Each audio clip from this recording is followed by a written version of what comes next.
Hi, I'm Jackie and this is Jason Woolley, and today I'll be asking him 5 questions on the Packers and their upcoming game against the Chicago Bears. Alright, Jason. I'm giggling. Okay.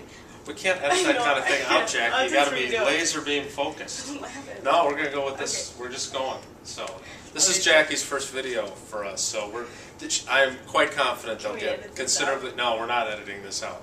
I'm sure they'll get considerably better as we go. But this is the first one, so let's go. What do you got for me? Alright, so Clay Matthews has 3 sacks in 2 consecutive games, and he says he's not playing to the best of his ability yet. Is there more to Matthews we haven't seen yet? There better be, because teams are going to be focused on stopping him from here on out. Not that teams weren't obviously aware of him to this point, but when you have back-to-back 3-sack games, he's leading the league with 6 sacks after 2 games. He's on pace for 48, but I don't think he's going to get there. But he has been fantastic. I think the Bears obviously are going to try to figure out ways to neutralize him. The challenge now for him is to take those challenges and answer them and figure out ways to still be productive even when teams are scheming to stop him. Alright, in the running back situation, Packers have only played 1 game without their star running back, Ryan Grant, but no one single player has seemed to really take charge and command that role. Should people be concerned yet? Well, I know people are concerned, at least Packers fans are, and they all want Marshawn Lynch and everything else. The Packers seem to be committed to the idea that they're just going to go with this running back by committee, that Brandon Jackson and John Kuhn and Dimitri Nance are going to share the load. Now, if one of those guys, and I would assume it would have to be either Nance or Brandon Jackson, were to get hot, maybe they would change their approach. But it doesn't sound like they're going to give Brandon Jackson 20 carries a game the way they used to give Ryan Grant those carries. Sounds good. And then, who would you rather see start at left tackle against Julius Peppers? The strong yet unexperienced rookie, or the unhealthy but experienced veteran? Well, if Chad Clifton's not healthy, they're not going to start him, because you don't want him out there if he's not able to do what Chad Clifton does. And what Chad Clifton does the best is pass block. So if it ends up having to be Bulaga, they'll have to probably give him a little bit of help.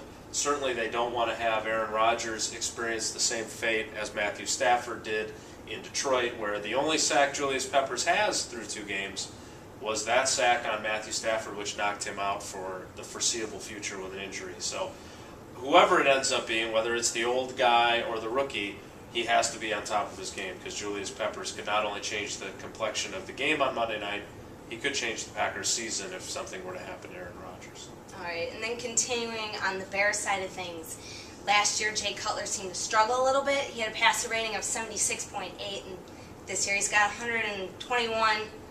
So do you think, what can attribute to his success this year? Well, certainly he's not throwing interceptions at the alarming rate he did last year. Mike Martz, now the offensive coordinator, is making a difference in his game after 2 games.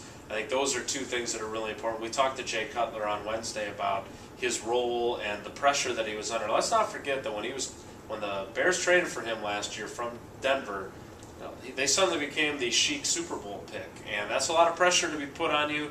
He certainly didn't respond to it as well as he needed to.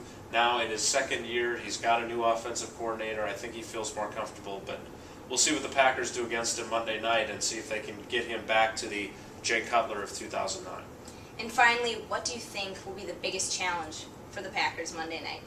Well, the one good thing for the Packers is they're not going to Chicago in the middle of late November or December when it's minus 50-degree wind chills, so the weather should be conducive for their passing game. I think their challenge is there's a couple of things. One, they have to protect Rodgers. They're going to want to throw the football against this secondary. That's one weak spot in the Bears' defense. The Bears do have Brian Urlacher back. That certainly changes things. He suffered a season-ending injury in Week 1 when the Packers played them last year to open the year. So those are the things on the offensive side of the ball. Defensively, like we talked about, I think they need to be sure that Clay Matthews is involved and is able to be productive. But I really want to see someone else rise up on those occasions when Clay Matthews is being double-teamed and isn't able to get to the quarterback. Sounds good. Thank you, Jason, and never mind my beginning. It's only the beginning. All right, thanks.